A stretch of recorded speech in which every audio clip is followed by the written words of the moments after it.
Creating extraordinary success in business and life is absolutely possible. That means more income, more freedom, and more energy for what you value most without the hustle or burnout. I'm Laura Flood, certified success and high performance coach, CEO for over 30 years, and a multiple seven-figure entrepreneur. I've built a profitable, sustainable business while prioritizing my family, my health, and my happiness, and I'm here to help you do the same. This is the Redefining Success podcast, where I'll share the strategies, tools, and the mindset shifts to help you grow with intention, live a life you love, and create lasting happiness, wealth, and freedom without losing yourself in the process. Let's dive in. How much of what we're calling a time problem is actually a capacity problem? This client was successful by every traditional measure. His business was doing well and revenue wasn't an issue. He had a really great support team, but he still felt like he was constantly trying to catch up. Every day felt full before it even started. What was clear to me was that he didn't actually need more hours. He needed more space. He needed room to think and to make decisions without feeling rushed. He needed space to sit with an idea long enough to decide whether it was worth pursuing. I see this all of the time with high achievers. As life grows, so do all of the things competing for our attention. Our business and our teams grow, responsibilities change, and more people start looking to you for answers. Then, one day, you realize you've become the person holding everything together. From the outside, it can look like success, but on the inside, it can feel so crowded. That's why I wanted to talk about capacity today, because most people spend years trying to manage their time better when the real opportunity is to create more mental space. And those are two very different conversations. When your capacity is low, even the simple decisions can feel exhausting. You can have an open afternoon and still feel totally distracted. You can finally sit down to rest, but you find that your mind is racing through everything that's still waiting for your attention. So more time doesn't automatically solve that, but capacity often does.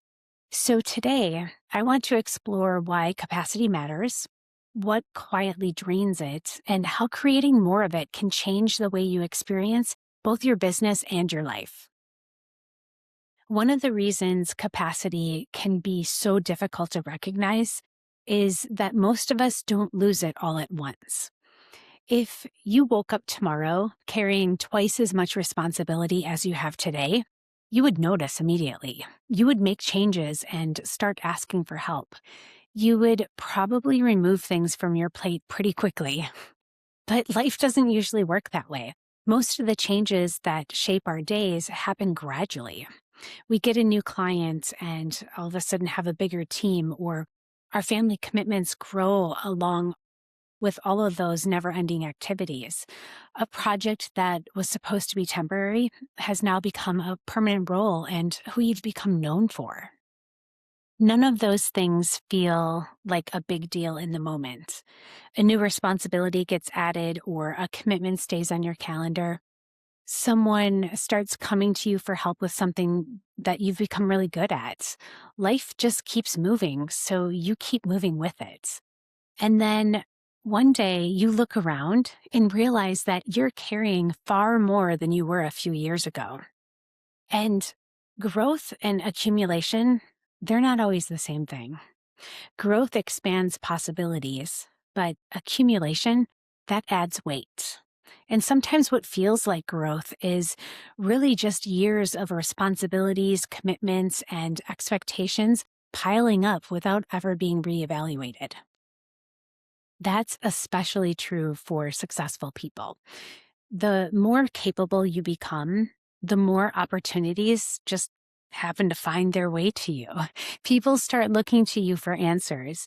Your input gets requested more often. And before long, you're involved in decisions, conversations, and responsibilities that never would have landed on your desk a few years earlier. Over time, this just becomes normal. You stop questioning whether certain responsibilities still belong to you because they've just become part of the way you operate. That's why capacity can disappear without us noticing. Everything changed just a little bit at a time. We adjusted as we went, and eventually carrying more became normal. This week, ask yourself what would create the greatest sense of relief if it was resolved, simplified, or delegated. Don't overthink it. Most people know where some of that extra pressure is coming from. They just haven't given themselves permission to look at it honestly. When most people hear the word capacity, they immediately think about time. How much room is left in the calendar? How much can they fit into the day? They think about how much they can realistically accomplish before they feel overwhelmed. But that's not the type of capacity that I'm talking about. Capacity is the ability to engage fully with what's in front of you. It's the difference between sitting down to work on an important project and immediately knowing where to start versus staring at your screen while your mind jumps between five unrelated things.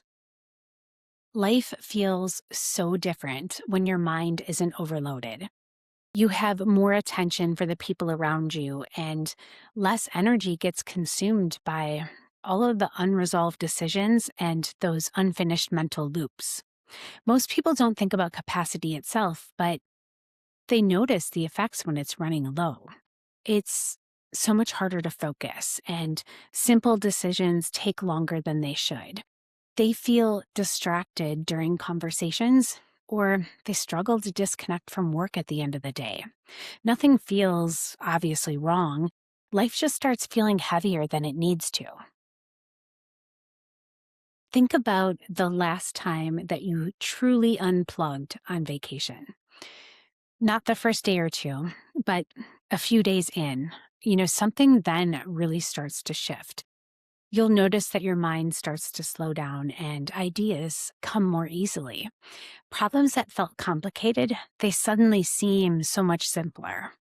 And nothing about the situation changed. You just had enough space to think clearly again.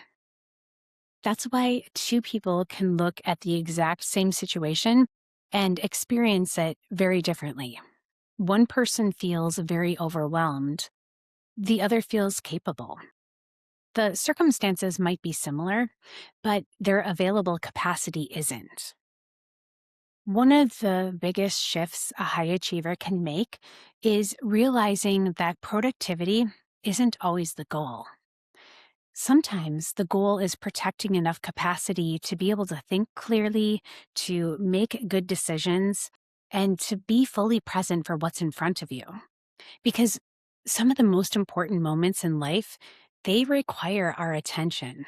And there are so many people running dangerously low on attention. So I want to ask you, when was the last time you felt like you had room to think? Not just open time on the calendar, time when you're not rushing between meetings or answering emails, time to think when you're not mentally juggling 10 different things at once. And, for many successful people, the answer is probably not anytime recently. And if that's true for you too, it's worth paying attention to because capacity isn't just about how much you can handle. It's about whether you still have enough mental space to think clearly, be fully present, and enjoy the life that you've worked so hard to build. Most successful people understand that there will always be more to do. There will always be another goal or another new opportunity, always decisions that have to be made. That's usually not the issue. Over time, everything starts feeling equally important. You might find that a conversation from 3 days ago is still taking up space in your mind, or an idea that you're saving for next year keeps pulling your attention away from what you're working on today. Something on your calendar next month starts feeling just as urgent as the task sitting directly in front of you. One of the challenges with capacity is that our minds, they don't always sort things appropriately. Possibilities sometimes get treated like a priority, or something that's already over continues receiving energy long after it's finished. After a while, everything starts competing for the same amount of attention. And that's exhausting. The reality is that all of those things don't matter equally. But when they're living in your head at the same time, they can really start feeling like they do. I see this happen all of the time with ambitious people. They're thinking about today's responsibilities, all of the future plans that they have, unresolved conversations, and all of their new ideas at once. And then they wonder why their mind feels so busy all the time. Everything is competing for space. One of the most valuable skills that I've developed over all of the years is really learning how to separate what's important from what's important right now. And those aren't always the same thing. Something can be important without needing your attention today. That doesn't automatically mean that it belongs at the front of the line. When we lose sight of that distinction, we end up carrying far more mentally than we need to. So ask yourself, what are you treating as urgent that isn't actually urgent? And I really want you to pay attention to the first thing that comes to mind. You may discover that a lot of your mental energy is being spent on something that doesn't require a decision, action, or your attention today. Sometimes creating more capacity starts with giving yourself permission to leave something where it belongs until it's time to deal with it.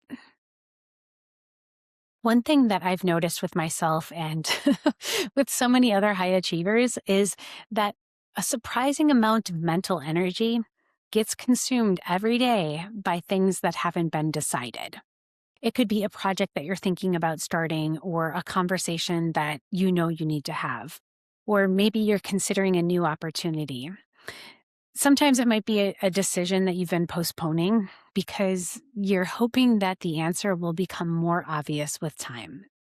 And sometimes it does, but a lot of times it doesn't. Instead, it just keeps showing up in the background of your thoughts. You revisit it while you're driving, or you think about it while you're trying to focus on something else, and it just keeps quietly following you from one day to the next. That's one of the reasons decisions are so powerful. A decision, when it's made, it creates direction. Sometimes the answer is yes, sometimes it's no, or not right now. And the specific answer isn't always what creates that relief. Relief often comes from knowing where something stands. I've found that many things become much easier once a decision is made. And the situation itself may not have changed, but the uncertainty has. And it's the uncertainty that takes up more space than more people realize.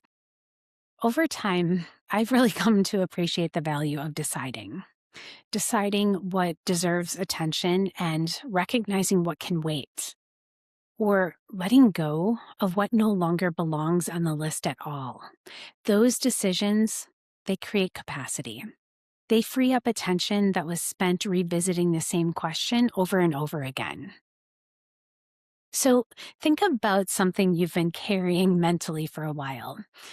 Is there a decision that you've been avoiding? You don't have to solve everything today. You might just need to decide what happens next. One thing that's interesting about capacity is that it affects how we experience challenges. When your mind is already overloaded, everything can feel bigger than it actually is. A decision feels heavier, and those problems, they feel a lot more complicated. That email that you need to send somehow turns into something that you've been thinking about for 3 days. I've experienced this myself. There have been times where I've spent far more energy thinking about something than it actually took to handle it. Then, I finally sit down, make the call, send the email, or just make the decision, and it's finished in 10 minutes. The situation wasn't nearly as difficult as I had made it out to be in my mind. I just didn't have enough mental space to look at it clearly. That's one of the reasons capacity matters so much. It really influences our perspective. When capacity is low, everything competes for our attention, and small things start feeling much larger than they really are. But when your capacity improves, you begin evaluating things differently. You recognize what actually deserves your attention. You start to see solutions more quickly, and you stop giving equal weight to everything. I've also seen this happen with clients over and over again. They come into a coaching call carrying what feels like 100 different problems. And then we spend 30 minutes talking things through, and nothing about the circumstances changes. Their calendar stays exactly the same, but they leave feeling lighter because they can finally see what deserves attention and what doesn't. The breakthrough isn't always a new strategy. Sometimes it's just having enough capacity to see the strategy that's already in front of you. As I've thought more about this over the years, I've realized that the goal isn't simply just creating more capacity. The goal is what capacity allows you to experience. When your mind isn't constantly pulled in 10 different directions, life feels different. You are more present during conversations, and you can sit through dinner without mentally reviewing tomorrow's schedule. You can actually enjoy a weekend away without feeling like part of you is still at work. You can focus on what's in front of you instead of constantly feeling pulled towards what's next. That's valuable in business and at home. And it's valuable in all of those ordinary moments that end up really becoming the memories that we carry with us. Most people spend years trying to create more time. What they're often looking for is more capacity. They want the freedom to enjoy what they've built without feeling responsible for everything all at once. They want the space to think about the future without feeling overwhelmed by what's happening today. And they want presence to be fully engaged with the people and the experiences that matter most. The question isn't how much more you can do. It's whether you're creating enough space to enjoy the life that you're working so hard to build. A bigger calendar isn't necessarily a bigger life, and a longer to-do list isn't always a sign of progress.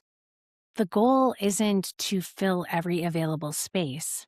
It's to create a life that feels really good to live. As much as I love to achieve, sometimes the next level isn't found in doing more. Sometimes it's found in creating enough space for the right things to grow. If you created more capacity in your life right now, what would you give more of your attention to? What would you want to experience more fully? That's something really worth thinking about this week. Thank you for spending part of your day with me today. If this episode resonated with you, I would love for you to share it with someone who might need to hear it. And as you move through this week ahead, pay attention to what's earning your attention. I'll look forward to seeing you next week.